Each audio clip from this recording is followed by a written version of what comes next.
Hello, everyone. We are back. It is Check Your Bias with Mike and Scotty. How are you doing today, Scotty? Good to see your face again, Mikey. I'm doing good. It's rainy as hell in Saskatoon, and bowl season is done, so there's a bit of sadness, but we're trucking on. How are you? Pretty good. It's been quite a while since we did a Check Your Bias show, but life gets busy, bowl season gets busy, and really felt like it was one hectic year because we didn't even know if there was going to be a nationals until March, I think. So quite the year, but quite a bit to recap. So I'm excited for you to be here again. Yeah, man, me too. A lot has happened since nationals, and basically I got some new rankings for you. I think we're going to start with a blank slate due to the year off and just weird things happening this past season. So yeah, let's get it going, man. I'm excited. Since we are here, I'm going to do one reminder to hit the like, comment, subscribe buttons. We do appreciate your interactions on the videos, especially if Alex is completely out to lunch and has some people ranked much higher or much lower than you think they should be. Please do blast him in the comment section. We would love to see all the interactions we can get.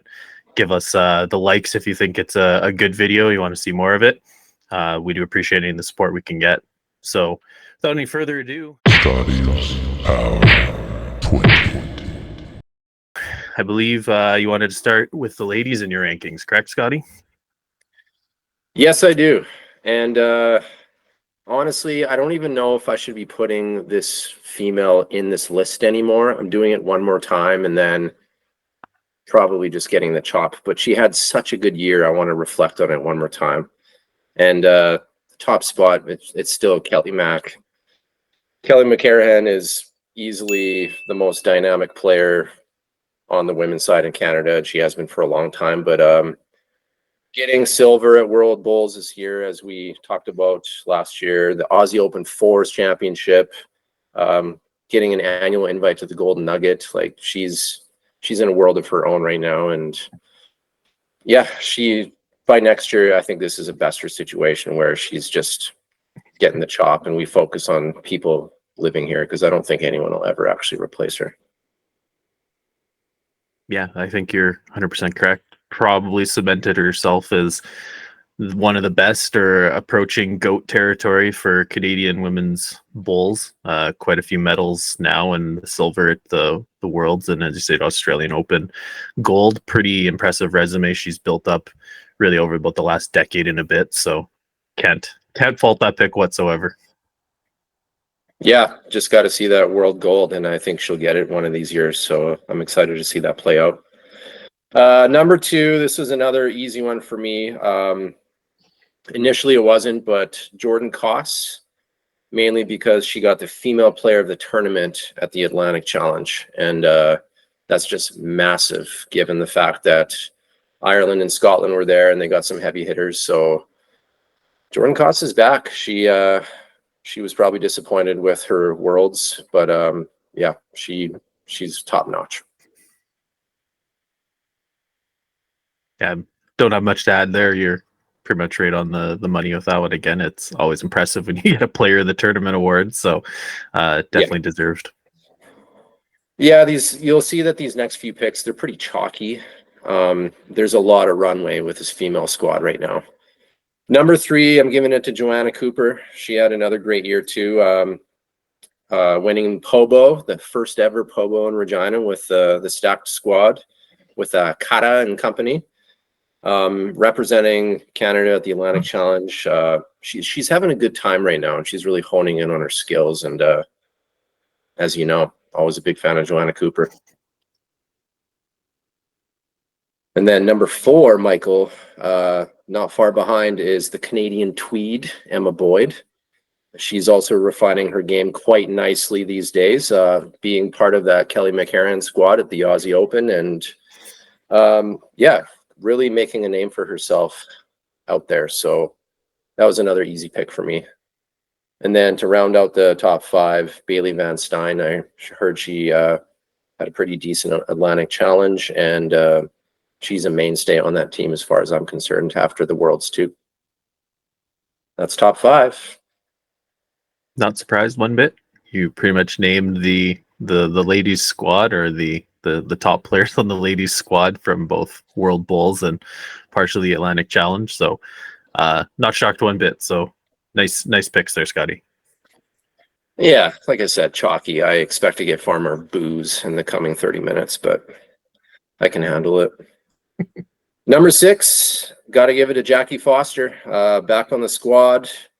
And she got herself another Canadian Fours gold. Like she was ready to play, and there was a lot of meaning behind her performance as well. So seeing her at the top of the podium again is kind of cemented herself as just one of the best female players in Canada.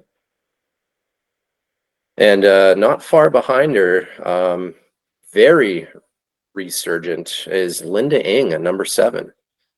2024 has been great for Linda, in my opinion. Getting a spot on the squad, getting picked for the Atlantic Challenge, was a feather in her cap, in my opinion. And kind of just rolling bowls out at the Australian Open. Linda Ng, she's got some it factor that I don't think has been fully brought to the surface yet. So big fan of her game as well. And then it starts getting a little juicy, because now we've basically taken off a lot of these national squad players, and we're going to focus on what events matter to us. Obviously, the Canadian Championships is always upper echelon because you get the top players in Canada.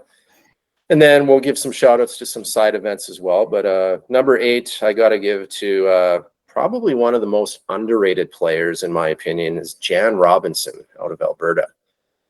She always seems to be in the mix.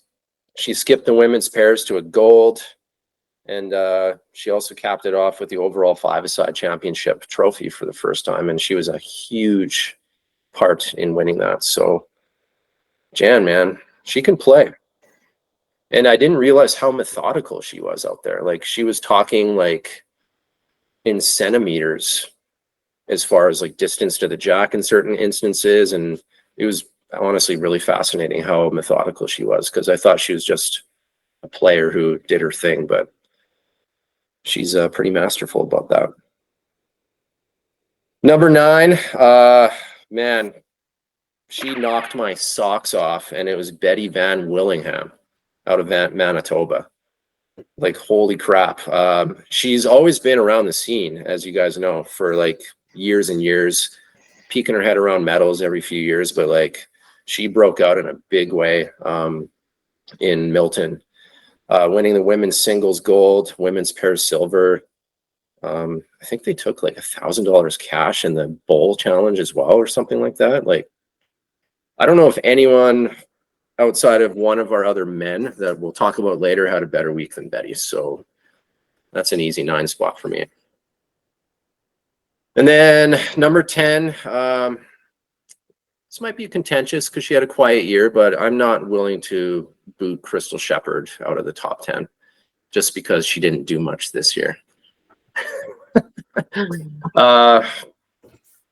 We all know how good she is as a lead. She's one of the greatest leads in Canadian history, in my opinion. I mean, she did win the Ontario Mixed with Vince Donahoe, but it was quiet. So she could be further down this list once we do it again next year, or she'll break her way back into the top 10 further. So that's the halfway point. Thoughts?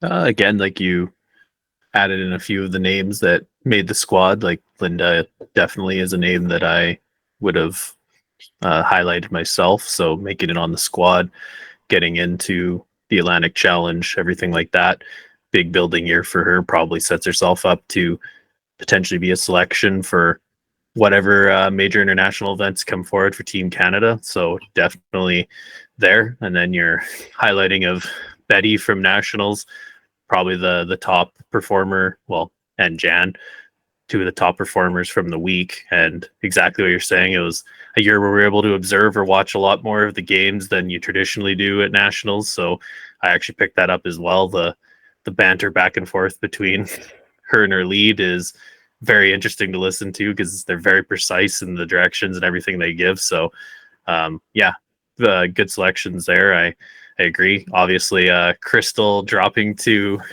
10. I'm not terribly shocked that you would have thrown her in your top 10, just because you love her so much. She also probably would send you some hate mail if you dropped her much lower. So I don't completely object to that one being there, and you're correct. She's one of those names that we could see shoot right back out to the top again next year, or just keep sliding down that list, depending on if she just wants to stick to the regional scene or if she's going to try and stick her hat back in there for nationals.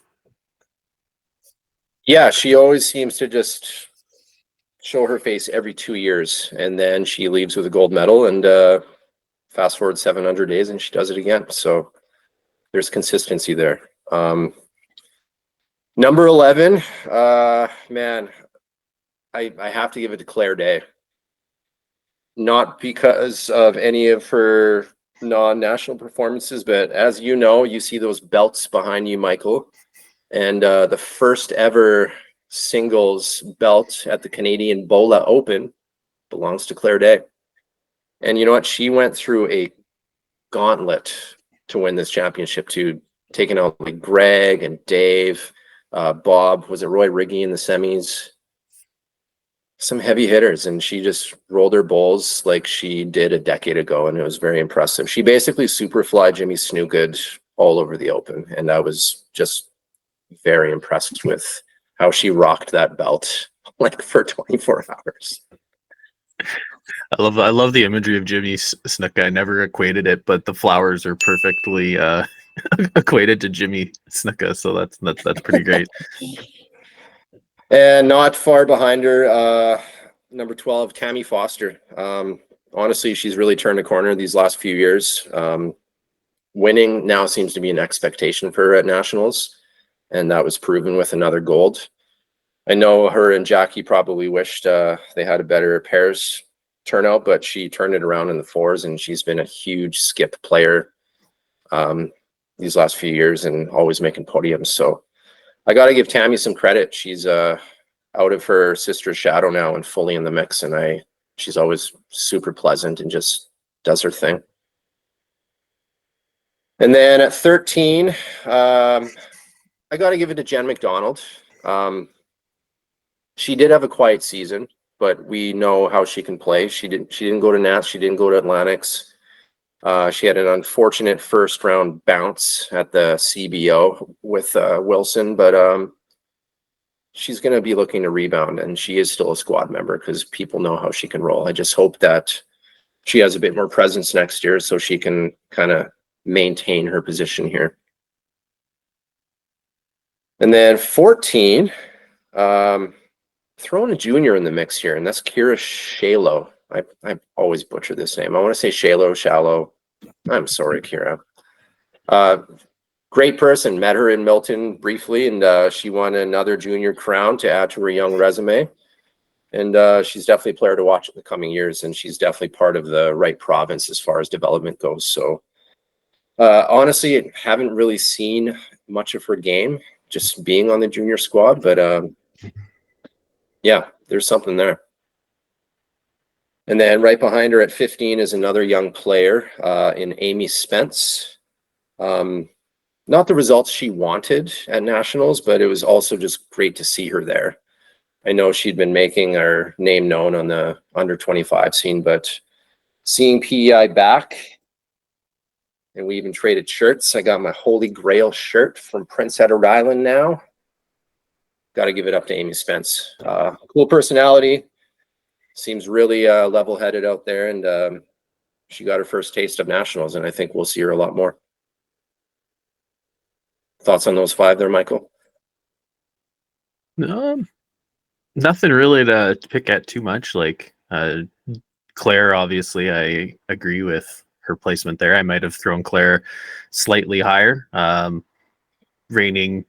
She was the reigning singles champion, and then wins the Canadian Bowler Open too. So very prolific singles player over the last couple of years. As you said, went through the murderer's row of probably the who's who at the Canadian Bowler Open. She really did essentially beat the very top players again and again and again.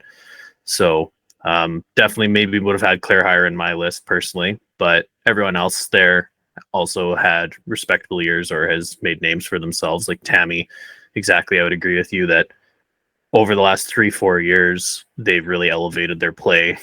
Like Tammy, Jackie, and that team that they've kind of had circling around them. So definitely elevated play. The results have been very, very good, and I think they will continue to be very good because they're a very steady team.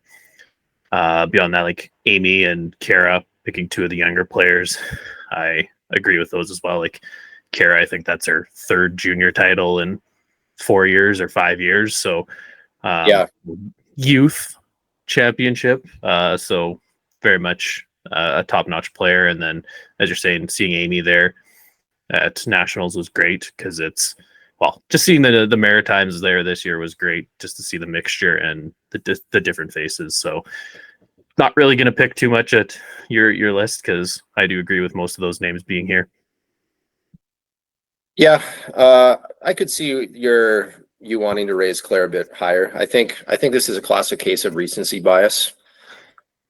When a year passes and people like Betty and Jan and Linda start surging, and then we have to wait until after nationals to see Claire do what she did. Like, but yeah, she's golden at singles. That's one of her bread and butter right there.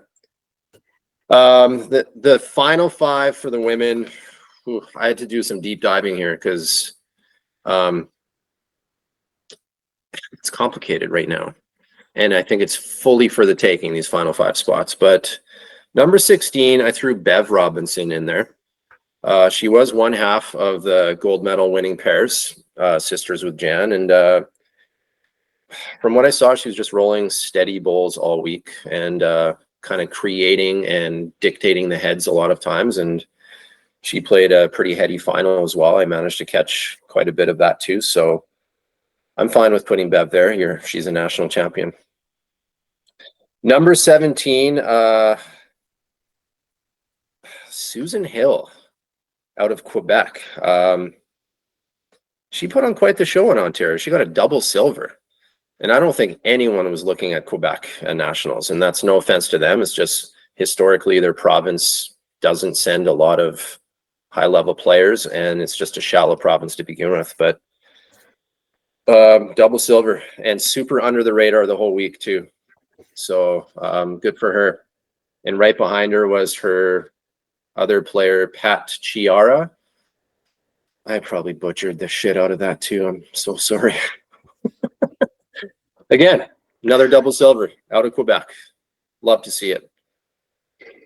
Number 19, I got to put Saskatchewan back on the map here. I'm gonna put Heather Hanoski here. She was methodical and unassuming as they come throughout the entire week. She barely says a word, but when she's out there on the greens, she's ready to roll, and nothing really seems to phase her too much. And she put on quite the singles performance, especially in the tiebreakers. I think she went 6-0 in the one end tiebreaks in the singles. That's insane, and that vaulted her all the way to the gold. So she clearly rolled some good bowls when it counted. She ran up against a raging hot Betty VW, so it is what it is, but she should be proud for that silver. And then to round out our top 20, I had to flip a coin on this one, but I went with Jillian McMurtry. She is newer to the game, but she was a very steady front end presence all week from what I heard. I had to talk to a couple of ladies because I didn't get to see her in action, but this was a bit of a deep dive, and I listened to someone else. But yeah, it's good to see some new players who are already rolling competitively. And then I'm going to give you a couple watch list players, Mike, and I hope you can add to them or degrade them however you want. But I'm throwing out Anne Morissette from Quebec. She got herself a silver. She's always been at nationals over the years representing Quebec, so I always appreciate her. Angela Kenning is sort of maybe a young name to watch out of Manitoba. I think she's only been playing 3 to 4 years, but I caught up with her for a little bit throughout the week, and yeah, she got herself a medal, so good for her. And then, I'm always fond of Kay Johns. She just always seems to just pop up every few years, get herself back in the mix. And I just really like her style out on the green. And she's actually like one of the nicer people I've met. So that's my watch list players. Yeah, this final five was tough. So feel free to slam it or add to it. What do you think? I actually quite enjoyed your final five. The Quebec ladies was a nice ad. I did not really see that coming, but you kind of said it right, that pretty unassuming, and they're not a team that I think a lot of people were looking out for. And bam, bam, 2 gold medal games. So you can't really fault either of those players, and very impressive seasons. So very good points you made. I love to see the inclusion there. Beyond that, like the other names, I can't really fault any of them being included there. Like Jillian there at 19 or 20, I don't remember where it was. Like she was on the team that got silver in the fours last year as well. So we're kind of talking about just that high elevated play that we've seen from the Manitoba ladies for years. And obviously she's part of that, and obviously a quite high end player too now. So I mean, everyone talks about Nova Scotia, Alberta, Saskatchewan, Ontario on the women's side, but like Quebec and Manitoba, they made themselves known this past week. And honestly, I'm not going to take credit for these final picks. I had to do a little bit of asking around, so it is what it is. But I respect the opinions that provided me these names, and seems to make sense. Results are results. yeah, it's always helpful to have your little whispers in your ear helping you out there. Lord Varies over here. Yep. Got the little sliders creeping around. So your watch list, I appreciated some of the names there on your watch list as well. Like they're definitely players that some of them had good results at nationals this year.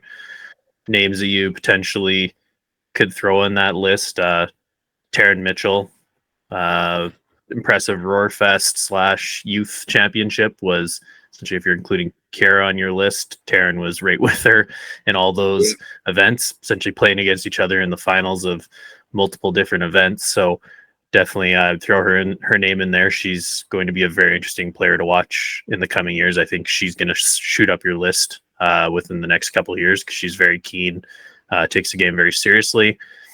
Other one is Pat Binney. She was at nationals, had a decent week at nationals. Yeah. She also got a medal at Tiger Bowls. So if we're kind of thinking of stuff that's occurred over the last year, she got a medal on that North American team, I think they called themselves, at Tiger Bowls. So I'd probably throw her on my list. And then the last name I'd maybe throw on there is your sister. Hadn't seen your sister around. Haven't seen your sister for what, 5 years, I think. If we know, it'd be even more than 5 years, I think 6 or 7 years. And she came back, she got a bronze medal, moved to skip, kind of had a disappointing provincials, but then really played great through the nationals, and almost took her team to a gold medal game. So throw your sister in there, show some love to Fran. I will, man. I will. I mean, if we did a top 25, she probably makes top 25, you know? No, my sister was obviously discussed, but you know what? I want to see it one more time. I want to see it one more year.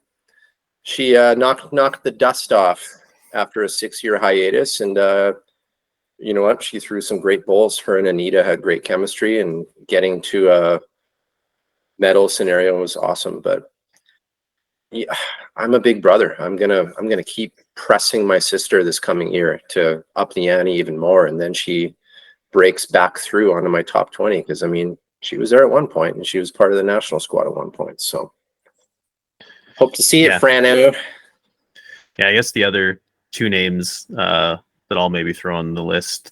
So the ladies triples team from Alberta that ended up winning the gold at the nationals, Kathy Selzler and June G. They both played at the Canadian Bowler Open, had very good results there as well. So I guess I'll throw them on my my list. I think you had 4 or 5 people on your watch list or whatever. I'll throw them on my list as well, because each of those ladies had a very good year and just shows the depth that Alberta has in their player crop, that both of those players are there as well. I trust your opinion, man. I will be hucking all of them on the watch list. And yeah, I like parity. I want parity. I want to see people challenging for bigger spots and even trying to break into that top 10, because all it takes is one dominating performance like Betty or Jan, and suddenly you're a big time player again. So the women's it's coming up. It wasn't there 2 years ago, and it's getting there now, and that's really fantastic to see.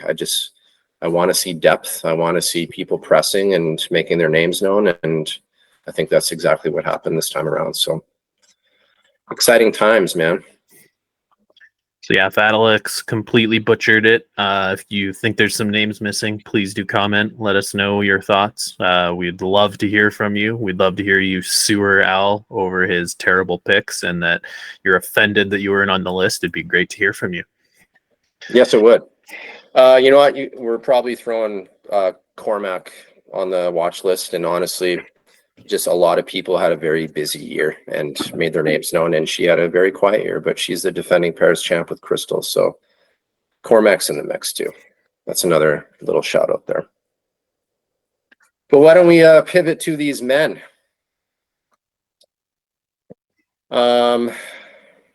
This was a deep list that I had a lot of trouble with towards the final 5 spots, and it'll be a little contentious. Just already preparing everyone for that, and I don't care.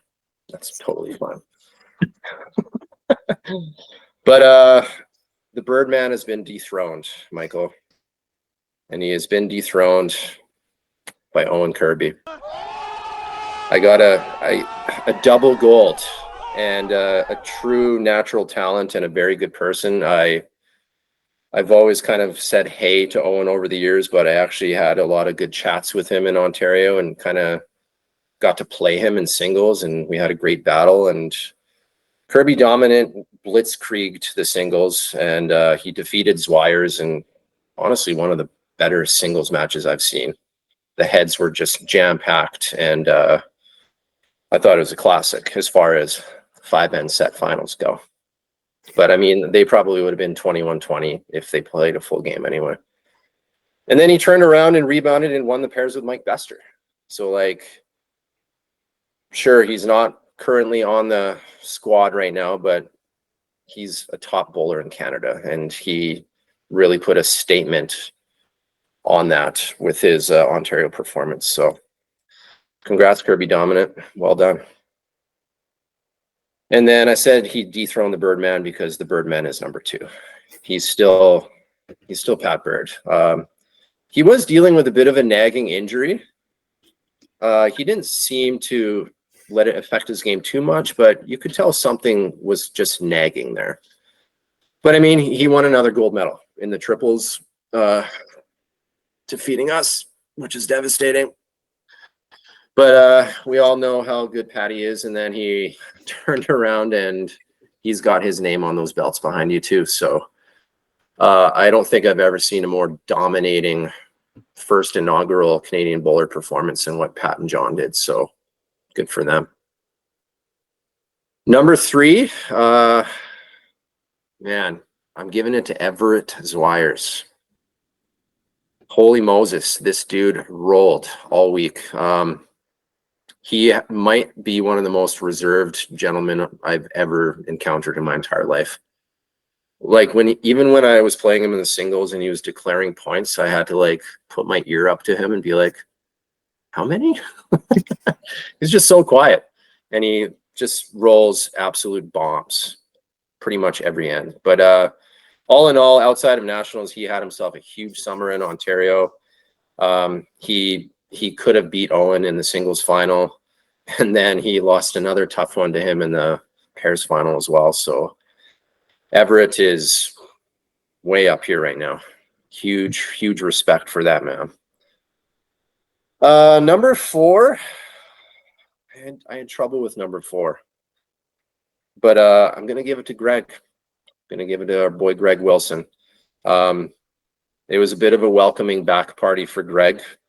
And since 2015, he'd been chasing that second national title. And he dropped an absolute bomb in that tiebreak final to basically clinch the match. And he looked back to form. I'm sure he had a bit of regret with how his pairs went down with Mike. But yeah, Greg's Greg. He's a gamer. And I think he kind of got that monkey off of his back winning that second title now. So we'll see what's in store for him. And then to round out the top 5, and this one was really tough, but I'm gonna give it to your brother Johnny, mainly because of what he did at the Canadian Bowler with Pat in a truly dominating performance. He did have an up and down week in Ontario for nationals, but I mean, he's one of the hardest dudes to beat. He still made the podium again, which is just expected of your brother.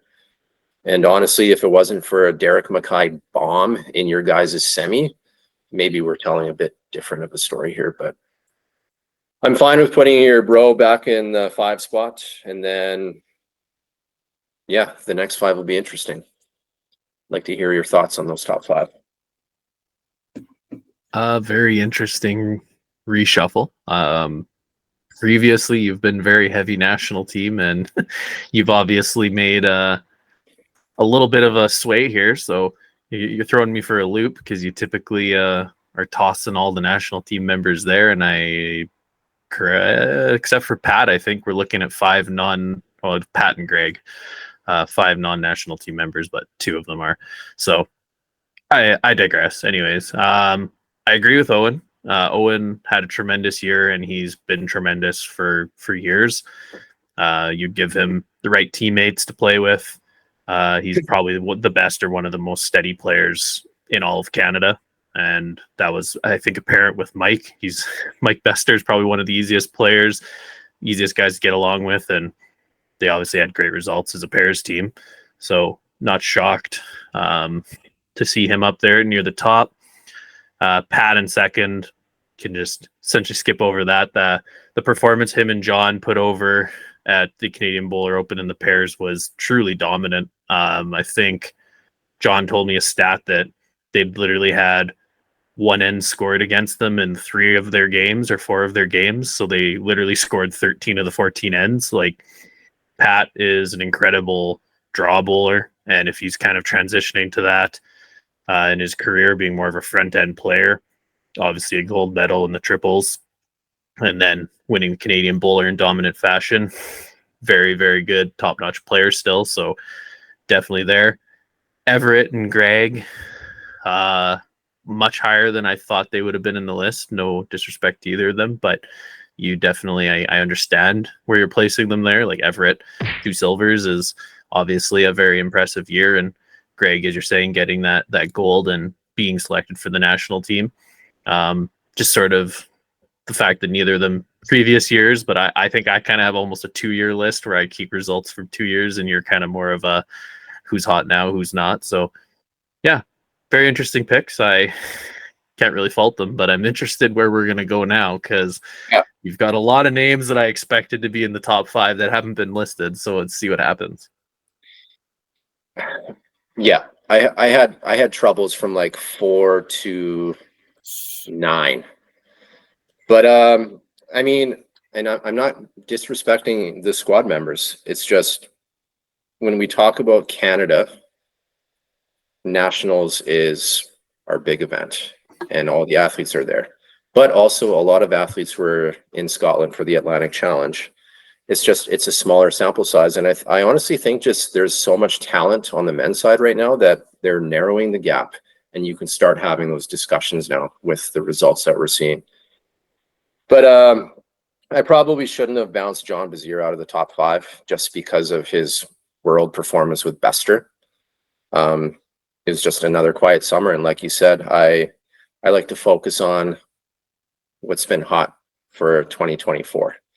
I will obviously put weight into 2023 and carry it forward, but Our summers are brief, so you gotta take that into account sometimes. But obviously, the last time we saw Bazier, he was on the podium at the Worlds, so he's number 6.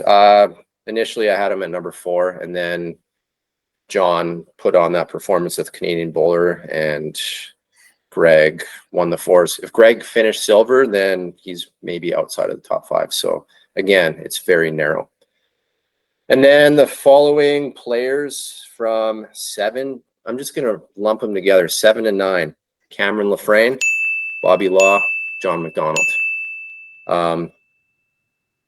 I think there was some pretty steady rolling out in Scotland from the intel that I received from an unknown source.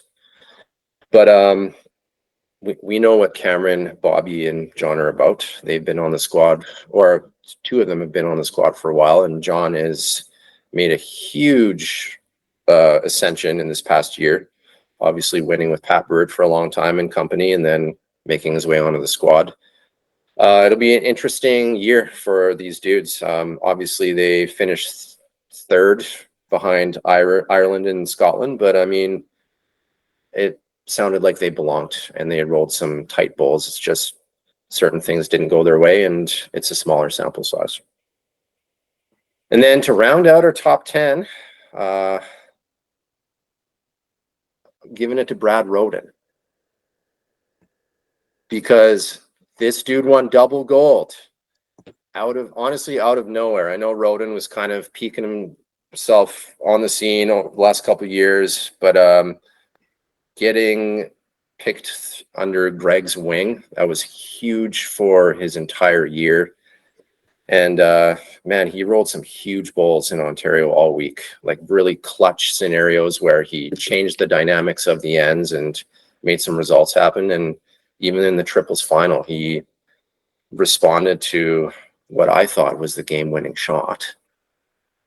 And he took it to the ditch, and they ended up winning again. So I guess all I have to say is welcome to the scene, Brad Roden.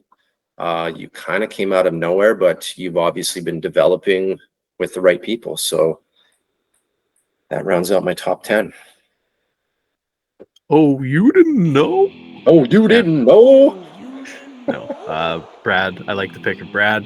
He had a terrific year to, as you say, double gold. Very impressive skipping the one event and vicing the other. You're really kind of being thrown into the fire if that's your first nationals experience, and came out smelling like a rose. So, well, I guess that's no pun intended if we're talking about Alberta, but yeah. Anyways, very impressed with him. The other 4 names, we can essentially almost gloss over. I thought they would have been higher, all 4 of those names, because we're talking about 4 guys on the national team. Yeah, like I'm not shocked they're in your top 10.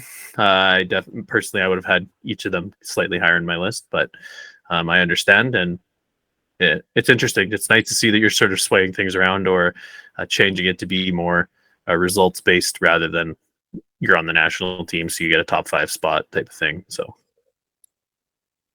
yeah, I just think there's so much talent on the men's side right now. I think anyone in that top 10, I should say top 9. Brad Roden did his thing. I'm not ready to put him in that top 9 spot yet, because everyone else ahead of him have done the national squad. So maybe that's something he tries for in the coming years, or maybe he takes a step back. Who knows? But everyone can beat everyone, in my opinion. I think that was evident in Milton and Kitchener. And honestly, I just want to see Cameron and Bobby and John McDonald play this 5-a-side now, because you're just adding even more heavy hitters to the fray for next year. So I guess we'll see what happens.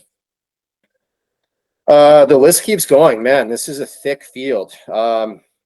Number 11, I'm gonna give it to Mike Bester. It's been a while since we've seen Mike at nationals, but he quickly reminded everyone that he is still a top-notch player. He's been heavily involved in the PBA in Ontario for many years, but it was really refreshing to just see him work his way through with Kirby and company and get back to the big dance. So adding another men's pairs gold after a fairly long hiatus just reminds us all that Mike Bester, he's his own person and he throws amazing bowls, and he should also be considered out of Ryan's shadow because he belongs in the conversation as a top player in Canada. Shortly after Mike, I'm giving it to the Cody Olthoff. As you know, I've always been a major fan of Cody's game, and playing at the Atlantics was very important for him, in my opinion. Again, small sample size. I don't know the ins and outs of how everything shook out as far as individual play went, but Cody's always managed to be on the international scene, and yeah, big fan of his game.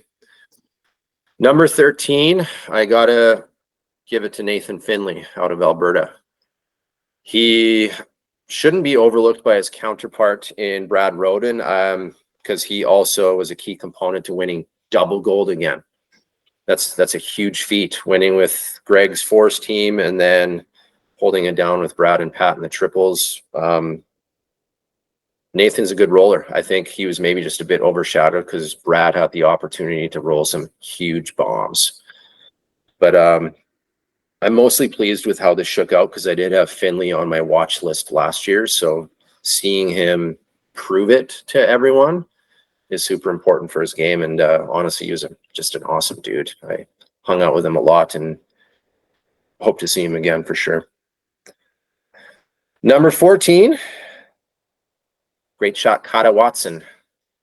Carter, honestly, he played huge all week. You can probably comment more on the fours, but he was a huge reason why we made it that far in the triples for us, losing a heartbreaker in the final. But he scooped up a silver and a bronze in the process. We all know that Carter's been around the scene for a while. His event ended in heartbreak, as we know, but I think he's got the headiness to recover and keep pressing because the natural talent level is just there. And then to round out my 15, I was really excited for this pick, Mike, because I've kind of heard the name tossed around over the years, but never saw it in action. It was Peter Mutter. Man, first time I've ever seen this dude play in action. It was honestly like a marvel to watch because he had these huge bomb-ass Henselites that he would just truck down the green and finish like beautiful draw to the head, making the shot almost like every end, at least one big shot. He's styly. He seemed to be kind of like the driving force to keep that Force team together from what I heard. And he got 2 silvers out of it. So I think Peter Mutter is back, and I think we're going to see him again because that dude was clutch. Love to hear it. I don't really have too many holes to pick. I like the respect you're giving to a lot of the people who had great results, like obviously Nathan and Carter, the Tin Man with 2 medals. Any of the people who essentially won 2 medals, you did a lot to turn your spot there, and sort of just as the Cody, like again putting Cody up there, Atlantic Challenge, a spot on the national team again. So I'm not really faulting any of the names you have there. It's, as you're saying, I see what you're talking about, the depth and sort of seeing where guys ebb and flow, and sort of Nathan being on your watch list and jumping way up. Can't really understate his role in having 2 gold medals as well. So good picks. I don't really have much to add, unfortunately. I'm just very interested because you've really thrown me for a loop with the results based part of it now being much more prevalent. So I'm enjoying hearing your personal thoughts because, like a Mike Bester, I love the jump as well, and it's just showing the respect to the results is kind of a nice way to change up your list here. Yeah, there was a lot of contemplation involved, but I think what's really important, especially with this five-a-side event, I know it had its drawbacks. The greens were tough. Not a lot of people embraced the format, but winning a medal is one thing. Winning 2 medals means that you're a permanent fixture in the mix. And I think that's important to recognize, because a lot of these dudes were in medal rounds in both disciplines because they're top-notch bowlers. And even though a lot of people kind of tossed the five-a-side format aside because they thought it was too fluky, in most of these situations, the top bowlers managed to emerge anyway. And if they didn't emerge, they probably got squeezed out in 4th or 5th place in a tough tiebreak loss. So, like, you can't call any of it fluky. It's just skill, and we know where they're at. Yeah, no, good points. Sorry, go ahead. Yeah. Okay. The final, man, again, 16 to 20, super hard, because now this is kind of like, who do you put on there for what reason? But I'm going to throw Mike McNorton in the 16 spot. He's still working his way towards the top 10. I think he hasn't fully emerged as that player on the national squad, but he's there. He's getting his reps. He was part of the Atlantic Challenge team. And I think he's just doing all the right things to mature his game. And from what I hear, he's a pretty heady player, a great singles player, as we know, with his results year before. And I haven't seen him roll in like a decade plus, so I don't have a lot of info, but I know that he's around and doing things. So no problem with McNorton. Number 17. Obviously, I showed pretty good respect to this guy prior years, but now he's just an all-time legend in Saskatchewan lore, and that's Dylan Jacobs. He basically stormed through the doors like Aragorn at Helm's Deep after Brandon Watson withdrew from the tournament, and he took the call. He rolled his bowls, and he left the event with 2 medals around his neck, and then he went back to London, Ontario. It was super badass. That we were on the phone with him the night before, Mike, at like 8 p.m. after the draws were done, trying to find a last-minute sub close to Milton, Ontario. We phoned like, what, 6 to 8 different dudes through text and calls, and he finally took our call, and we convinced him to come on down, and he did. So sharing a room with him all week, getting to know him even more than we have in the past years. He is a true gentleman of the game, and I love that dude more than you know, and I imagine you probably feel similarly. And then at 18, oh man, this was tough. I'm gonna give it to Derek Mackay. He continues to be a staple at the Nationals these days. His absolute bomb in the men's fours semi to take him to the championship game is obviously a dagger in your soul that you should hold on to and think about for the next year. It was amazing. And honestly, he was this close from ruining Greg's life on his final bowl in the championship as well. So, like, it could have went either way. And yeah, Derek's a roller. He struggled in the triples, but he rebounded huge with Peter and company on that fours team, and Jurgen and Murray. So, oh, and he also had probably the most epic photo that was captured after he made that shot of the entire Nationals. And that's kind of like, man, this is what sports is. It was so awesome to just get that moment. So good on Derek. I like the guy a lot, and he's always around the scene. You want to hear 19 and 20? So the hosts of this current podcast, Daryl's actually on the left side of my screen. He's just kind of hanging out in the background. Obviously, me and you were there. The 3 of us were involved in a tables, ladders, chairs match for the final 2 spots, because all 3 of us made the podium at Nationals. All 3 had a little bit of resurgence of sorts after dealing with family matters and stuff. So who would crack the top 20 out of the Canadian Bola's version of Degeneration X? You know what? I don't have the answers. I'm not naming a 19 and 20. People will just have to wait and see, because I think the three of us can fight it out. I think we all had pretty good weeks, and I think people were kind of like, oh yeah, Daryl, Mike, and Alex, I forgot about them, and they just kicked my ass and kind of scared me again. So I'm going to give us kudos, gentlemen, because it was nice to see us back after not being there last year. So that's my top 20. I'm going to continue on a little bit with watch list, because there's a million other players I want to shout out, but I'll give your thoughts on that first. So yeah, like Mick Norton makes complete sense. Would have put him slightly higher in my list because he's had a very steady last couple of years, and the fact that he's at the Atlantic Challenge, I feel it's kind of hard to push your name up that list, barring the Canadian team swept it or something, obviously. But the Saskatchewan legend Dilly Jacobs, definitely impressive. Pulled him off the pine with 9 hours notice, and he showed up and was glorious for us. Dylan and I go way back, and I was very happy to see him. As you said, got to reconnect with him again.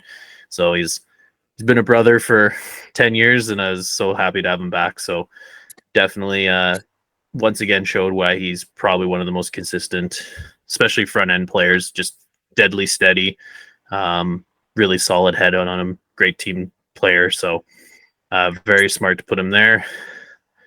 And then I don't even want to talk about Derek Mackay, because I'm still kind of crying if there's the Jordan the crying Jordan meme, or like the guy who's staring at the book and he's crying. That's essentially me. That photo will haunt my dreams for years to come. Don't know how he made that shot still to this moment, because that green was beyond tricky, and then to essentially perfectly push the bull and just push it enough so that the jack just pushes to theirs is, don't know how he did it, but again, kudos, solid result to get the silver. And then the TLC match for 1920. That's funny. When you showed up at the Canadian Bowler Open next year, we've already talked about having cage matches. So we might not be able to promise a TLC match, but we can definitely have a cage match for the 20th spot on the power rankings, and you could be involved in that. Yeah. Top of the heap for my priorities next year. So sounds like a plan to me. You know, the thing about the Derek Mackay shot was they almost played a different shot. And I think Peter saw something, and then they talked it over for another like 4 minutes and then rolled it, and that happened. And man, if it wasn't for the Greg bomb, Derek is probably breaking into the top 13, top 12. And again, just one bowl instances in those crazy tiebreakers kind of dictated a lot of things. So it was pretty intense. I have some final thoughts, if you will hear me out, because there's obviously a lot of players that were left off this list due to maybe a quiet summer, or just people made some moves. But I have quite a few shout outs if you're willing to hear them. Please do. Well, the men's field in Canada, it's deepening. I feel like it's getting deeper every year, and that's a tremendous thing. We still got young players like Eric Gallipo, Jake Masterson, who, man, I struggled to keep up with him in certain instances during our 2 matches on that final day. Like, he was just rolling them in there. He's going to be a player. Guys like Ozzie Chambers, those guys are knocking on the door. They're young bowlers. They're developing well. I would love to see Braden Campbell back in the mix.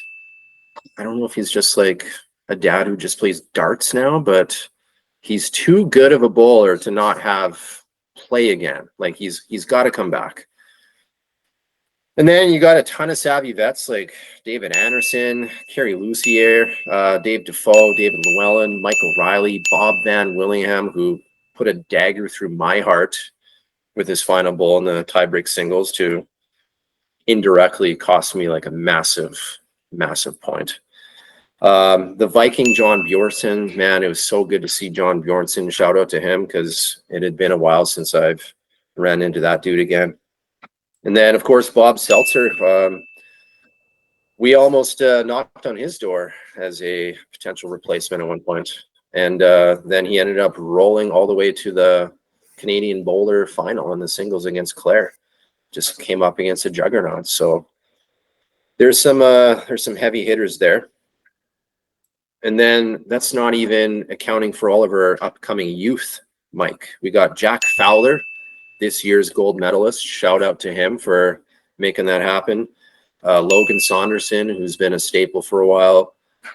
I'm giving a personal shout out and appeal to make sure you're back next year in Lo Wong, whether that's in the green or in a different provincial color. I don't know, but we'll see what shakes out this off season.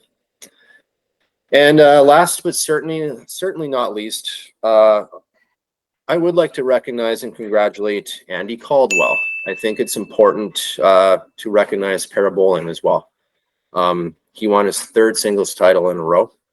That's quite the accomplishment. And I think we're living in a world where everyone can play the sport, and we need to start recognizing these accomplishments regardless of what event they're playing in. So I hope we see the Parabowls championships continue to grow over the coming years. And we did have a nice little sit down in Milton for a little bit, and it was good to catch up with him because he's a definite gentleman. So that's it. That's my thoughts. Milton was a great time, and congratulations on your guys' Canadian Bowler event. It looked super badass, and you guys should be pretty happy with how that panned out this first year. Yeah, no, we're more than happy and excited with how the Canadian Bowler went. And as you said, Milton was a good time. It was very interesting nationals, probably one of the strangest nationals I think I've ever been a part of, because it's just so vastly different than anything we've previously done. Yeah, so that's kind of my thoughts. I like Andy, including Andy on the list. I really enjoy that inclusion, because three para championships, played at the Worlds and put up pretty respectable results. They almost got through their group in one of the groups. So I think Andy was talking about playing with his Para Bowls national team member Jack next year at the Canadian Bowler Open. So hopefully we can see them out there in the pairs. That'd be pretty awesome. He's also a very good bowler. It just doesn't matter if he's got a disability. He went in the top Ontario Fours tournament. I think they got third place. Brought some schlunker named Luke Caldwell out of the closet for 2 years of bowls rest, and they managed to, I think, get third in that tournament. So very solid player. Lots of people on your watch list, like all those young guys you mentioned, 100% agree with a lot of them, their names in there. And Bob Selzler, as you're saying, second place, very good results. And he just attended the U.S. Nationals as well, dual citizen. So he was there playing at the U.S. Nationals. So he very kind of under the radar player who I think has gotten pretty serious about the game over the last few years. So nice inclusion there. Kind of a weird list to create this year, because we're going to probably have some hate mail from Bulls BC, because they just didn't come to nationals. So they took their ball, they went home, and obviously there's not very many people from BC on your list. So maybe some hate mail from some of those BC players, but yeah. Maybe. I mean, I miss the BC players, but I mean, what do you do? There's no big players on the national squad, and there's just not much to talk about. And I truly hope that feedback is heard from Bulls Canada, and I hope that communication is happening so we can kind of fix what happened this past year, because BC's got too many good rollers to discount. And I definitely miss a few of them as well. So it's going to be a really interesting, fascinating off season, and I'm excited to see it play out.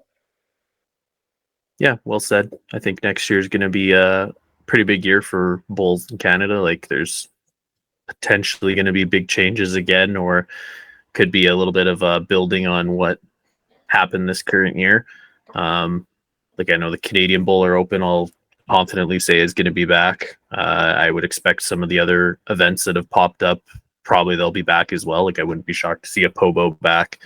Some of the other events, I think the Pacific Coast Open is next month in BC, so I wouldn't be shocked if we keep kind of seeing lots of good regional events that people are going to test themselves against one another. So I'm very excited to see what's going to happen next year, because I think it could be another kind of really interesting year in the development of bowls in Canada. Yeah, I just hope my better half will just let me play in 4 or 5 events next year, and it's a pretty tall task, and I probably won't be able to play in more than one, but crossing my fingers. It's too much fun this year. Well, I can confirm it's a nice place to bring your children, Calgary. So maybe you can just work on the better half and show up at the Canadian Bowler Open next year. Oh, dude, if I can bring the family out, that's a date. I'm gonna make that happen. I might even bring David James Smith out of hibernation if I can twist his arm a little bit. So I'll keep you posted on that one too. Very exciting. No, that makes me very happy to hear people interested to come and play in our event, because we're very excited to bring it back next year, and it's going to be bigger, better. Everything that we did this year, we're willing and ready to build on. So very excited that you're interested in coming out for it next year, Scotty. Sounds good, man. Well, thanks for having me on tonight. It was refreshing to talk shop again, and we'll make sure we try and do this more than one year. How about? Yes, we'll try and keep it a little more regular. Busy dads, you know how it works, but we'll see what we can do. Once again, if you are here, please do hit those like, comment, subscribe buttons. Please sewer Alex in the chat with his terrible picks. If your name was missed, please do send the hate mail.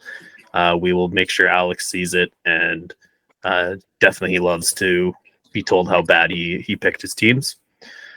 Beyond that, thank you very much, Scotty, for coming out. We do appreciate your continued support of the channel and helping us out with our videos. So thank you very much, and thanks for watching once again. And with that, may all your bowls be touchers.